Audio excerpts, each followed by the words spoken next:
For those that were at the event last night, I'd like my deepest apologies for watching my nervous breakdown in front of all of you. But I'm going to do it again, because that's what I do. First thing, thank you to Andreas Heckenthal for this speaking spot. I was not on the schedule, but I get an opportunity because, well, we had a conversation, and I want to first bring you into what I was thinking and feeling before I tell you about the conversation. So it was TITUS 2018 when we met, 2017, a conference in Washington, D.C. I'm a nationally syndicated radio talk show host in the United States at the time. I'm recently retired, but still like to dabble a little bit in libertarianism. And so I'm there. I'm wearing my king outfit. I've got a little crown on my head and a red cape, and I'm doing interviews with different people. There's a buttoned-up German businessman who's we recently written a book called Free Private Cities. He gives me the book. I get a lot of books, ladies and gentlemen, a lot of them, still in the mail, books. And, I did the interview, and the thing about having moved to the New Hampshire in 2006 for the Free State Project was that, I was seeing what it might happen to make a libertarian place. And since then, I've really kind of had this realization. I could see that there were some problems with what my vision was for how New Hampshire was going to be going into the future. Secession wasn't going to happen. It was going to be slow and incremental increases in liberty as opposed to just a foundational change. And I had an analogy that I came up with, and I think it's still very apt. Taking the state and trying to make it free is like taking a tractor, putting wings on it, and making it fly. You can do it. You can make a tractor fly with a set of big enough wings, but it's just easier to buy a kit, build a plane, and fly. And one wonders, why do you want to build the tractor, make the tractor fly, when you can just get a kit?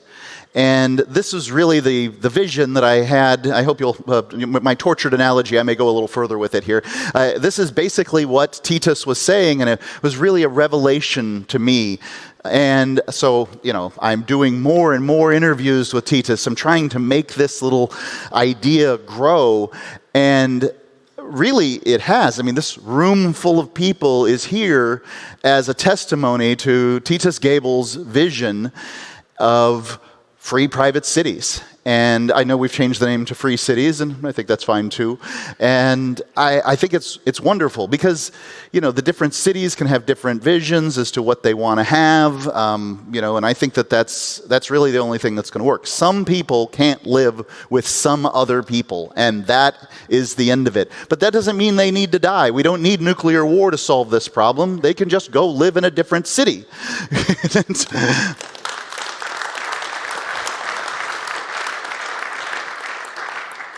So I've been coming to the convention every year since then because I really want this to work, and it's really working.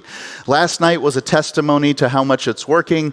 When we first came here, we weren't talking about very much. There was Prospera, there's a campground in north of Oslo, and my resort in Honduras, there's not much that was going on. Now you've got network cities here. We're talking to 20 countries, and I know I've signed an NDA with TIPOLIS, so I can't say everything that's going on. But I can say there's a lot of projects with a lot of opportunity. Is every one of them going to work? Absolutely not. But some of them will. Look at Prospera. The tallest building on the island of Roatan currently sits within a special economic zone created by Titus Gebel. As a matter of fact, Morazan has the tallest building within the city of Choloma, such a city that it is. But these are icons, or testimonies to the success we're having in 6 years. To the conversation with Andres, I've been coming to the events, I've been supporting in whatever way. I haven't really been thinking about it since then, much more than that. But organizations run on money, and we all know it. Every organization needs money to work. The Free Cities Foundation has been almost entirely funded by one man, and that was what the meeting with Andreas and Peter was about. Was basically this fact was Titus has been giving almost the entire funds of Free Private Cities. So I came up here to say, and Andres, I just want real quick, what are your thoughts on the Free Cities Foundation? Can somebody get Andres a microphone? You can come up here if you want, if it's easier.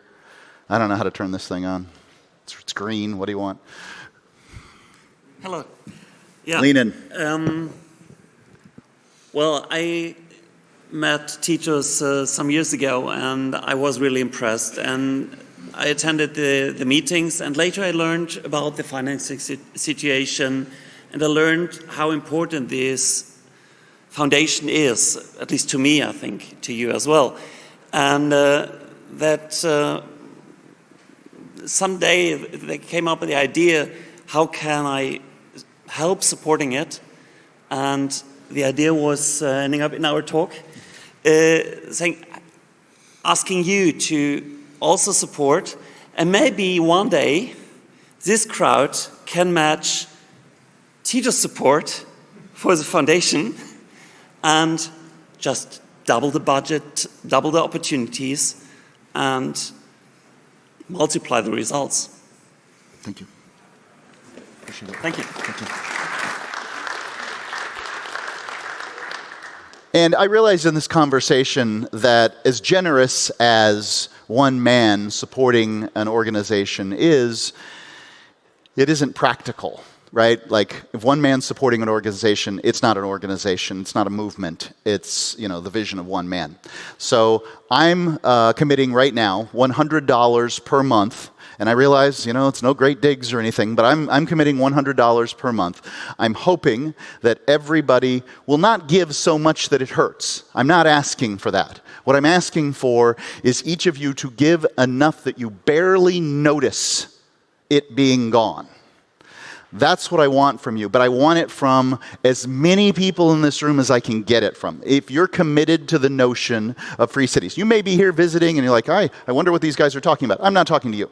I'm talking to the ones that care about Free Cities, that keep coming back, that want to see this movement for peace really work.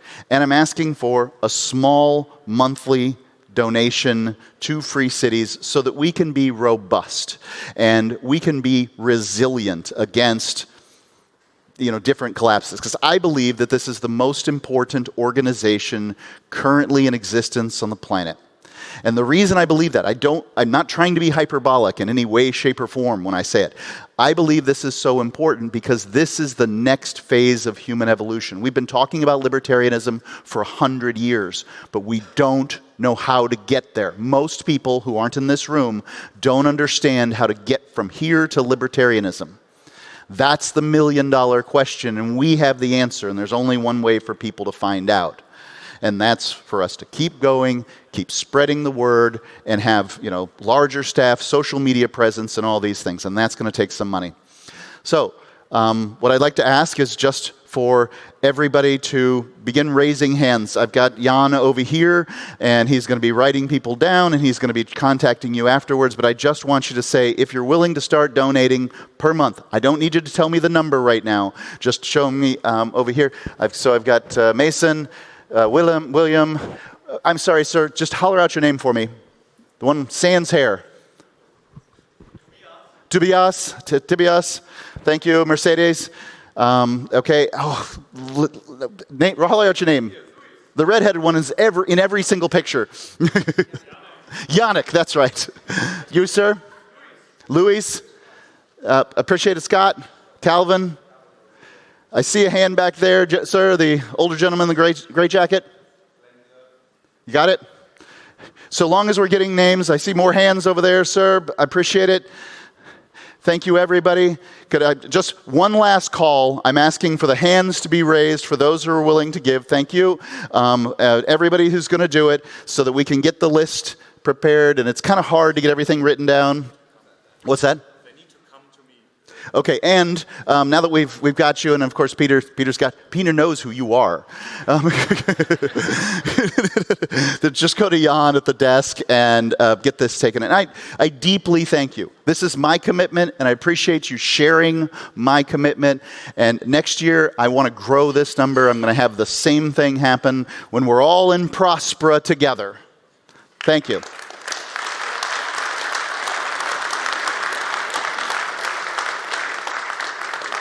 Thank you.